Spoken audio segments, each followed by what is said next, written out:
Змијата блескавица го покажува патот. Како ќе стигнеме до темната страна на четириъгълниот свет? Праша Рандолф. Ние ќе ве однесеме до крајот на светлата страна, продолжи вториот Волненко. Но ние не се осмелуваме да ве пренесеме на темната страна, таму е многу опасно и ништо не се гледа. И така волненките ги доведоа Вили и Рандолф до крајот на светлата страна.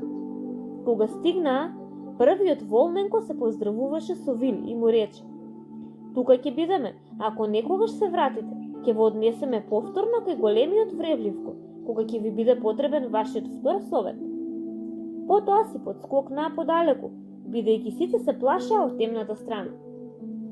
Вили и Рандолф му смавнаа на волненките, легнаа на стомачиња и исползија до работ на светлата страна, па се зазјапаа во темницата. Не ми изгледа толку весело, рече Рандолф. Знам, но мора да бидеме храбри, Рандолф. Ужасно ќе биде да дојдеме до тука и на крај да се вратиме дома без Јојо.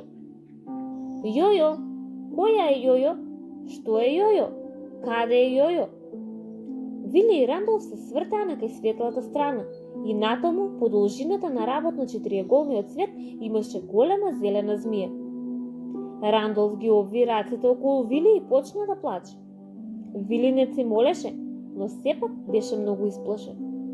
Те молам, не плачи, натажено рече зелената змија. Јас не сум како другите змии. Нема ни да ве гризнам, ни да ве задушам, ниту пак да ви пуштам од мојот отров. Но никој не ми зборува, бидејќи сите мислат дека јас сум лоша. Понекогаш сум навистина многу осамена. Но онаму од каде што доаѓаме, ние змиите може да бидат многу опасни. Мама секогаш ми вели да стоем подалеку од нив. Збунето рече Вили. Знам, но јас сум само змијата блескавица и никогаш не би повредила некого. Секогаш седам тука на крајот од светлата страна на четириъгълниот свет и им кажувам на луѓето да внимаваат, за да не паднат во мракот. Но ние мора да влеземе во темната страна, рече Вили, бидејќи страшниот чудовишко, злобниот звер ни го украде мечето Јојо. Мечето Рандолф и јас мораме да го спасиме. Оф, но тоа е многу опасно, забележа змијата блескавица. Чудовишко ги јаде сите кои што се доближуваат до него, а сите знаат дека мачињата се неговиот омилен појадок. Тогаш немаме многу време за губење, рече Вили.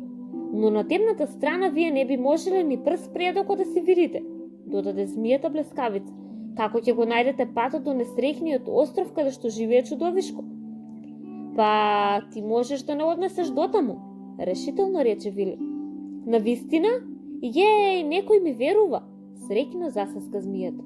И потоа, на огромната стаписаност на Вили и на Рандолф, таа почна да се врти и да се свива, се додека не се претвори во едно топче. Потоа се вклучи и како магија наеднаш блесна во силна зелена светлина, од главата до крајот на опашката. Како го направи тоа? Едногласно викнаа Вили и Рандолф. Не знам, збунето одговори змијата блескавица. Ајде сега, следете ме двајцата на кај темната страна. Додека се уште светам, барем ќе можете да го гледате патот пред вас. Змијата блескавица се одлечка на другата страна на четириъгълниот свет. Вили се потпре со дланките на работ и се провлече кон темната страна. Потоа, повторно ги пружи рацете на истото место и го повлече Рандолф со себе.